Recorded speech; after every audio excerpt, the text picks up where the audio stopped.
ci Pastef de bons députés. De bons députés. De bons députés. De majorité réfléchie, oui. pas mécanique.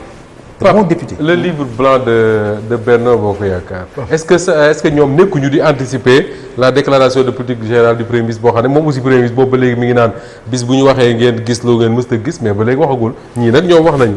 malheureusement waxagul xaw ma kan moo ko doon fàttali keroog à force de promettre ni que dana génn finalement ñun on reste sur notre faim mais de toute façon bon comme ni ko Amadou waxee on a encore 5 ans on attend de voir. Mais pour parler du livre blanc moi je crois que Moussa c'est même pas la peine sax ñuy présenter livre blanc c'est-à-dire c'est resté dans la mémoire collective des Sénégalais. La nga xam ne quel que soit ce que Macky Sall a pu faire dans ce pays. Mais Lamine Loum l'avait fait en 2000 hein. waaw en 2000 Lamine Loum bi Abdou Diouf daano il a fait un livre blanc boo xam le titre c'était le Sénégal au 1er avril 2000. Tout à fait. Oui donc non. waaw benn aussi mën nañ ko def. non mën nañ ko def. mais c'est-à-dire en fait ce que je dis. bilan yi bokkul de. bilan yi bokkul de. tey jii des 12 ans de Macky Sall.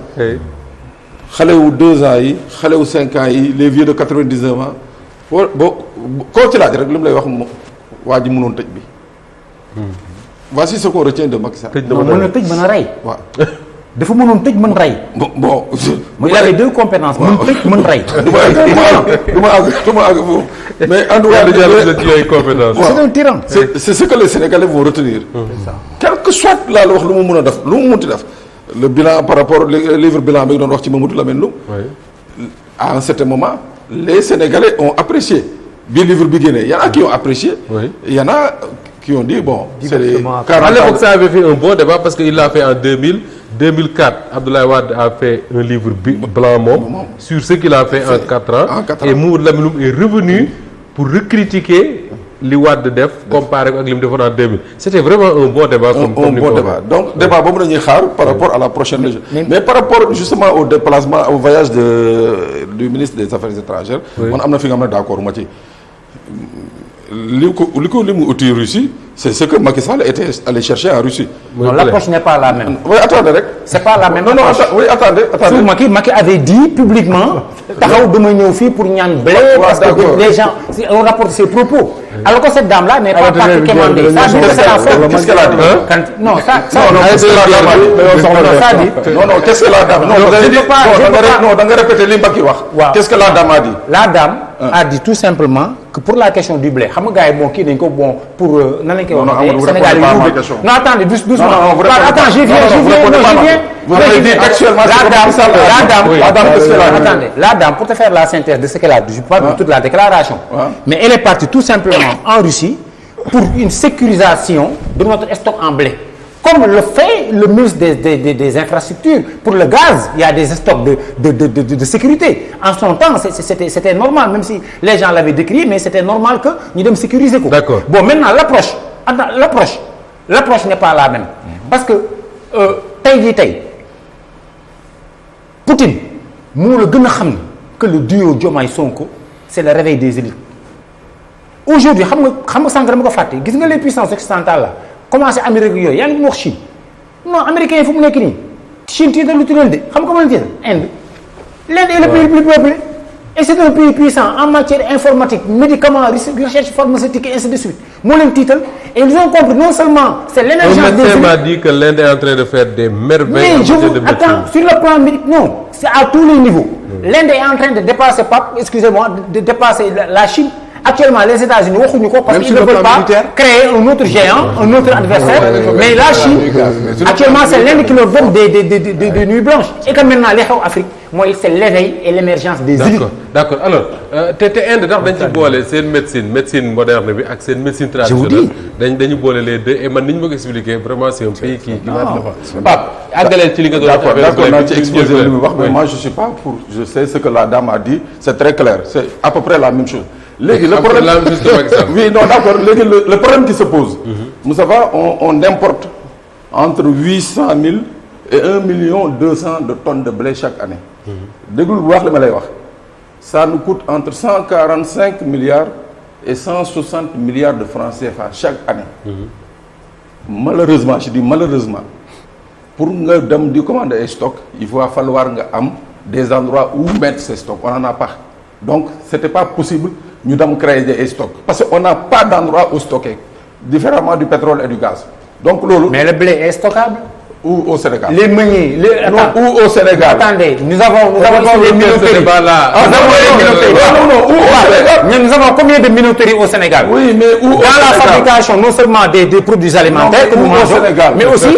Mais attends, moi je peux vous dire le gaz où on le stocke. Non, vous savez. Je peux vous dire où on stocke le pétrole. Vous pourrez pas le blé. Non, attends, le blé. Ce que vous n'avez pas compris, Pape, c'est-à-dire ce que je veux partager avec vous, excusez-moi, c'est qu'il ne s'agit pas d'importer du blé en millions de tonnes et le stocker. Aujourd'hui, c'est sécuriser le privé national qui sont dans les minoteries. Donc, pour la transformation du blé, mais aussi pour le secteur,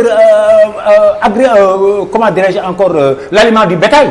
Vous savez, le blé entre dans et le maïs est généralement le blé en forte quantité. Donc, il ne s'agit pas que l'État, comme un État communiste, qui va acheter du blé pour dire ainsi de suite, moi je viens de ce stock, mais pour sécuriser le privé national qui est là pour l'instant, en attendant maintenant que le Premier ministre termine ce qu'il est en train de faire avec la commission pour l'approche des prix, pour voir avec les centrales d'achat, pour la chaîne et tout ça, c'est un statut. Mais maintenant, lui, c'est important d'accompagner le privé national et les mettre à l'abri de la demande parce que l'État a jëndul blé mais ce qui était dañu seetaan demuñu pour jàppale le privé national ba blé duggatul Sénégal mais les animaux vont mourir demain. Pape, tu vas pas prendre ton fondé attention, c'est important.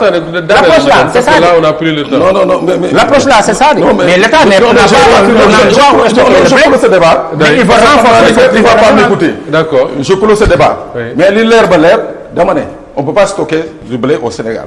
Ça, c'est clair. Pour le moment. Non, mais je pense que genre commande lay doon.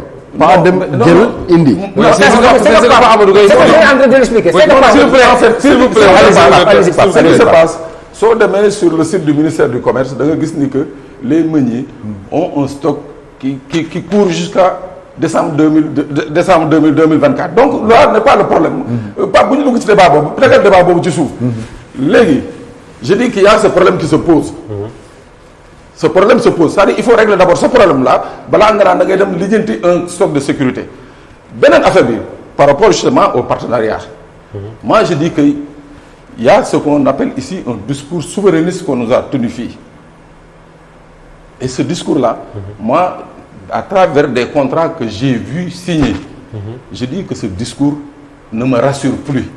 Moustapha, quand des données des Sénégalais sont confiés à une société chinoise, moi j'ai un sérieux problème. Qui a fait ça? Le nouveau régime. Le nouveau régime a signé un contrat avec une société qui s'appelle Huawei sur les données des Sénégalais en matière de sécurité. Je dis, moi ça me pose un problème par rapport à la souveraineté. D'accord. On s'est battu ici contre Iris Corporation, la société malaisienne qui a yoré sur les données. Mais on ne va pas en 2024 nous amener une société chinoise de surcroît, décriée partout dans le monde de par ses pratiques. Nous avons signé avec le Sénégal un contrat de 39 milliards. Le contrat est déjà signé. Après Amadou Ba tontu ñu dem.